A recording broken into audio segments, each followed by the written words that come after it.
يا صباح الخير عليكم، عاملين ايه؟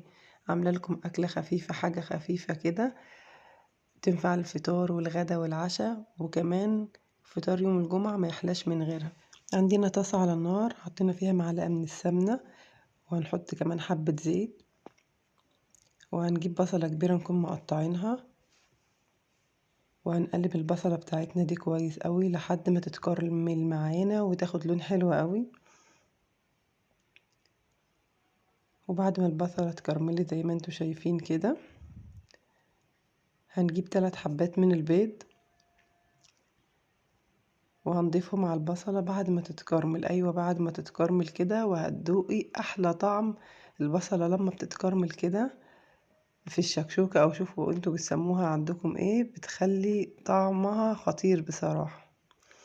عندنا بقى رشة فلفل اسود، وهنضيف كمان رشة من الكمون، ورشة كمان من الكزبرة، وهندي بقى تقليبة. دلوقتي احنا مش بنقلب اول ما نحط البيض على طول، هنستنى ثانية كده عشان البيض يتماسك سنة، وبعدين نقلبه، واستنى تاني احط بقى مكعب من المرقة، ده اختياري بس بتدي معانا طعم حلو. وبعد ما البيض بيستوي تماما، هنحط بقى ايه، يعني حبة فلفل كده مقطعينها، انا ما كانش عندي فطبعا حطيت فلفل، كان عندي كام قرن فلفل كده هيبوظوا في التلاجة، قطعتهم شلتهم في الفريزر.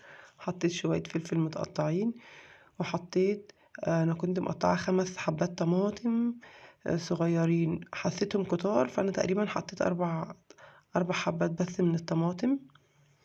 انا ما حطيتش الطماطم كلها مره واحده كده، لما شفت هي محتاجه قد ايه طماطم وظبطتها. ولو حابين تحطوا فلفل حامي حسب الرغبه. انا بعملها بكذا طريقه، بس بصراحه دي الطريقه الاكتر اللي انا بحبها، طريقه خالتي.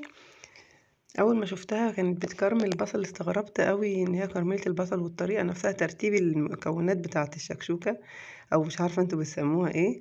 فبس بعد كده لقيت ان لما بتكرمل البصل كده طعمها رهيب بصراحه.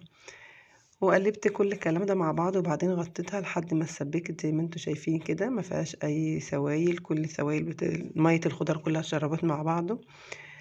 وزي ما انتوا شايفين كده، بألف هنا وشفا. يا رب تكون طريقتي عجبتكم. ولو أول مرة تشوفوني، أنا أميرة بكري. ما تنسوش تعملوا لايك وتشتركوا في القناة وتفعلوا الجرس علشان يوصلكم كل